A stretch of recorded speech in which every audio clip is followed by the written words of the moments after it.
यत्र नार्यस्तु पूज्यन्ते रमन्ते तत्र देवता।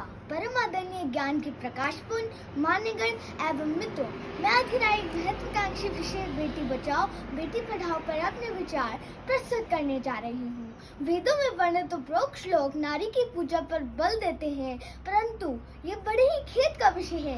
ये जो आदि शक्ति इस सृष्टि की जनक मानी जाती रही है, आज वही आदि शक्ति अपने अस्तित्व और अस्मिता की लड़ाई लड़ रही है। बालिकाओं की लगातार घटती संख्या भविष्य में होने वाले गंभीर दुष्परिणामों की ओर संकेत कर रही है। कन्या भ्रूण हत्या मानवीय संवेदना के माथे पर एक कलंक की भांति है। महोदय, भारतीय संस्कृति में जो आदिकाल से ही नारी को शक्ति और माँ का दर्जा दिया जाता रहा है, आज उसी नारी शक्ति की गर्भ में ही हत्या कर दी जा रही है, तो मानवता का शर्मसार होना लाजमी है। कहते हैं कि अगर माँ बाप के 100 के 100 भाग्य जाग जाए तो उस घर में बेटी का जन्म होता है, यानी बेटियां भाग्य से नहीं सौभाग्य से मिलती हैं।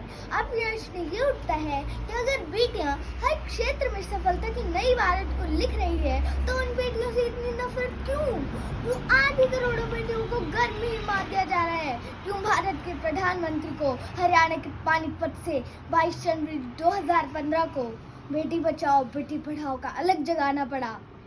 क्यों आज़ादी के 76 वर्षों बाद हर माँ बाप से कहना पड़ रहा है कि उनकी कोख में पल रही बेटियों की हत्या ना करें? क्या मात्र मृत्यु परांत होने वाले कर्मकांड हेतु ही बेटी को प्राथमिकता दी जा रही है, या वंश चलाने की उचित वारिस की लालसा में करोड़ों बेटियों की हत्या कर दी जा रही है? आज की परिस्थितियों में जब मैंने इस प्रश्न का उत्तर खोजना चाहा, तो मानवता का शर्मसार करने वाला उत्तर सामने आया कि आज के माँ बाप उचित वारिस की चाह में ही नहीं, बल्कि वह बेटियां इसलिए भी नहीं चाहते क्योंकि बेटियां आजकल के समाज में सुरक्षित ही नहीं है।